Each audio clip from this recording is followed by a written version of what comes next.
goodness. So this is basically like a really thick piece of glad wrap over the shot glass here. And we just allow them to bite onto that as they naturally would, you know, a prey animal or a human or whatever they're biting. That is And crazy scary. They will administer the venom into that wound. So you can see it Isn't that amazing? dripping out there. There's a lot there. That is crazy scary. One bite that would go into a human, wouldn't it? That amount. Yeah, if it held on to you for this long. Yeah, So that's the deceptive thing. I'm holding the snake on, I'm massaging the venom glands. So this is a lot more than you would typically get in a quick defensive bite from this snake. So this is kind of an exaggerated amount of venom. Yep. But of course we want to get the maximum amount that we possibly can I can hear for it each hissing. milking. Yeah, they hiss as well at the same time. And you can see mulga snakes are actually a snake that will bite and chew.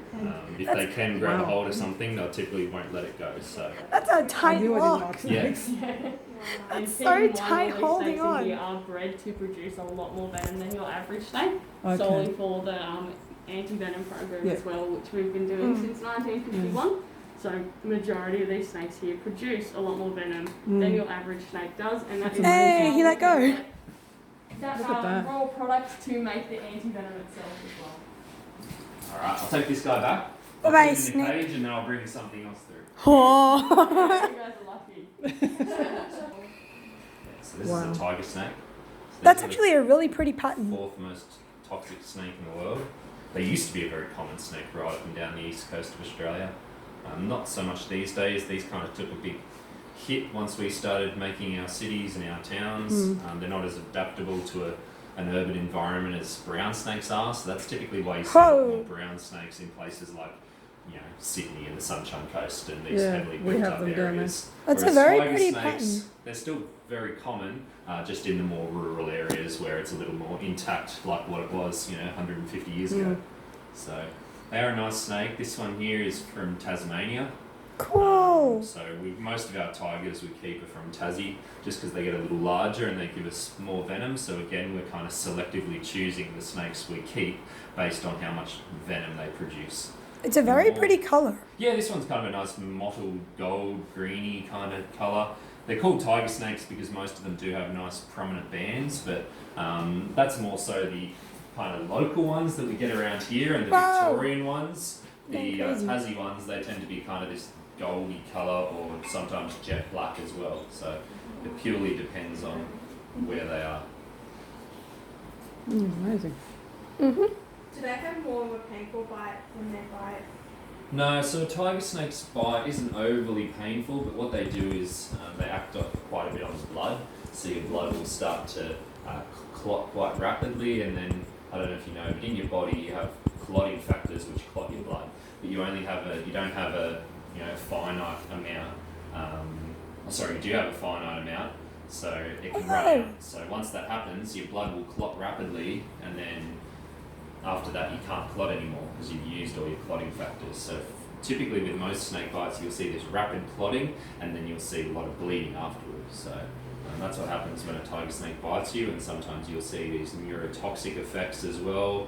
Droopiness of the eyelids, you can't speak overly well because your tongue is starting to become affected. So yeah, it's pretty nasty bite, and these used to be our leading cause of snake bite death as well. Whoa. So these days most people are killed by brown snakes, but 40, 50, 60 years ago tiger snakes caused a lot more deaths because they were a lot more common. The black head really brings out the colour. Oh no, I'll keep talking. You can see the snake flicking the tongue in and out as well. So I can see that. Trademark snake forked tongue, and they just use that tongue as an acute sensory organ. So just like we would use our eyes or our ears to work out what's going on around us, they flick the tongue, they'll pick up those scent particles, and then that will give them a bit of an idea as to what's going on. I'll milk this one as well, why not? You can see another milking. Oh, I can hear it hiss. Oh my goodness. Ooh. Tiger snakes are a bit easier to milk because you can do it by yourself. Don't need a second person. Here we go. So, take our vial here once again. We'll allow the snake to bite onto us. Oh, right. You can see the venom trickling down the inside of the vial there. It's nowhere near the amount that we would have got from the mulga snake there. But keep in mind, this is a more toxic venom. So mulga snakes are about number 16 in the world in terms of venom toxicity. This is number 4. So even though it's a tiny, tiny amount, this could probably kill just as many people as that. Wow. There. That's crazy. Yeah. And see the fang there? Ooh. So most of our Australian snakes have these tiny little fangs. So they actually do struggle to bite people a lot of the time, and dry bites where the snake will bite but no venom is injected are extremely common, especially if you're wearing, good shoes or jeans or something that's too thick for the snake's tiny fangs to penetrate. It's only really if they bite you on a bare patch of skin that they're able to get a good bite. So like I've been bitten on the boots by snakes and stuff before, and working with Australian snakes, especially brown snakes. Brown snakes have extremely short fangs, about 2 millimeters long. That's really short. Really, really tiny fangs. Wow. Doesn't mean you get to be friends with the snake. I know that. We're not going to move to Tasmania. No. This is really good so far. Tiny little Ooh. thing is one of our most toxic snakes. This is called a death adder. It's so small. Yeah, so these are really short and kind of fat little stout Do you need to go snakes. out? You sure? They are an extremely dangerous snake. Mummy, they actually are have you the okay? one of the fastest strikes of Oh. any snake in the world. So there's a few viper species that are pretty comparable, Ooh. but wow. a death Oh, wow, adder those reflexes. is a very fast, Oh. rapid striking snake. Mum, And you would have you know. seen me, with the other snakes holding them by the tail. We Yeah. don't tend to do that with these because they're just so short and stout that they could zip back and That's true. grab you. Obviously, there's only You're right. 12 inches or so between the head and my hand if I'm holding it by the tail, whereas with that big mulga snake, there's 4 or 5 foot. So there's a lot less space for that snake to cover on a death adder. And these are a local snake. Are These you find from Oh. Nowra all the way Oh. up through the east coast up into Queensland, and then there's a bunch of other species found throughout the country as well. So northern adders you get up in North Queensland, right You across. guys are lucky because you're into Sydney, Darwin. you're not going to get as much. Not so much. We get brown and I've black. never seen one yet. I really want to see one in the wild. Oh. But Are you sure? We've seen a red belly black in this one's garden. Yeah. Ah, Yeah, they're probably our most common venomous snake that people run across, just because they are diurnal, they're active at night, whereas these death adders they tend to be more of a nocturnal species, and so people don't tend to see them as much. But they are around. They're pretty common. Females can have huge litters, 30 plus babies. Oh my.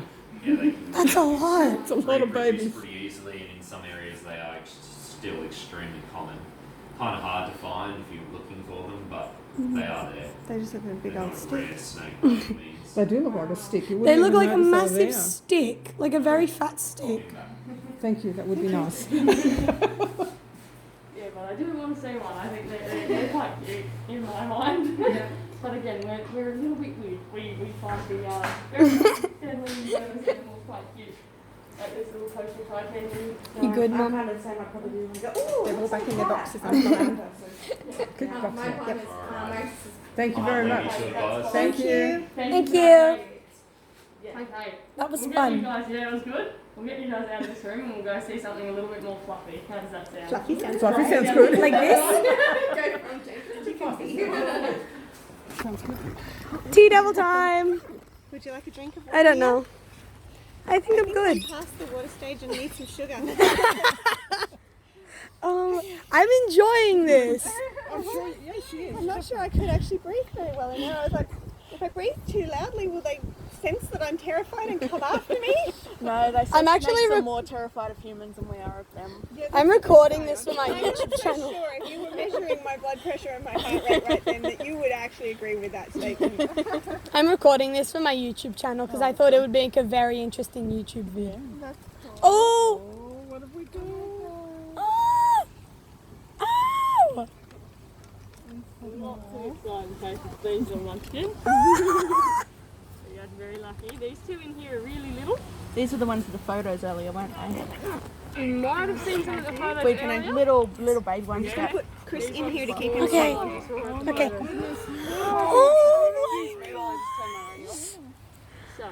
Oh So, my heart. this is Wolf in a lure. So this little munchkin here is Wolf. So Can I hold the wolf? Wait, yeah, you can have Sorry. Wolf, and I'll give you guys the How much room we got in our bags? I'm checking bags. But the big question I get about Wolf is why is he a little bit bald? So when he was really little, now when devils are born, does anyone know how big they are when they're first Aren't they born? like a jelly bean? Even smaller. yeah, like a kangaroo. Yeah, grain of rice for these ones. So your koalas are like a jelly bean, yeah. whereas the Tasmanian devils are like a little sorry, a little grain It's of okay. rice. Keep falling down. I talk too much. But Wolf here, he was, and that's less than a gram in weight. But when he was actually orphaned, so he was orphaned at about 170 grams, maybe even a little bit less. So really little. At that size, he couldn't generate his own body heat, so he came into our care poor little where we boy. put him under heat. And in that, sometimes animals don't develop their fur as thoroughly around their faces, so that's why he does look a little bit bald, but he is growing more fur. He is still And adorable. he is very adorable. When he was really little, he looked almost like a werewolf, but he has grown into his fur. No wonder you called him Wolf. Exactly why we called him Wolf. So was he out in the wild and He was someone actually, grabbed? So he was actually at our breeding facility, which is known as Aussie Ark. Have you guys heard of Yeah. that before? Yeah, it used to be known as Devil Ark. So we breed Tasmanian devils up there. He was one of the 70 joeys born. Wow. 70. Yeah, lots of So joeys. good. But Yeah. obviously you want to save every single one you can. Absolutely. So he comes into our care and still gets to be making that mark on that 70 as well. And you get really worried when you've got them at such a small size because you Yeah. don't think they're going to make Yeah. it. But yeah, what you got to do is hold him like a little burrito. And Please. is this the first time you're meeting a real one? Yes. A good grip makes sure he feels safe. Nice job. Meet a lot, so he's a little bit more on the cheeky side. So obviously Wolf was on his own, and we had to get another devil to make him feel nice and secure, and still have like a little foster sister growing up. But she's squeaky. She's a cute little. Oh, she's a cute little one, isn't she? She's a lot fluffier than he is.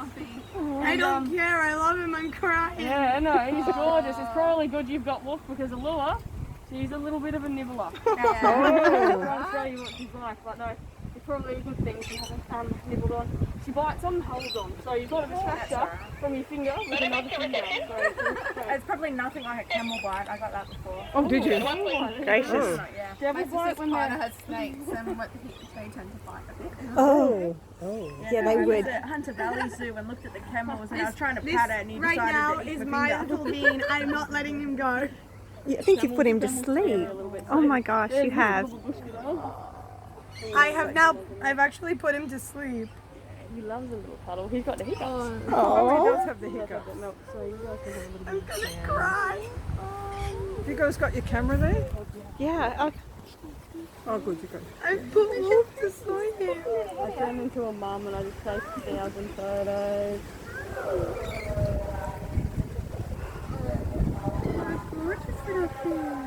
Couldn't have asked for anything better.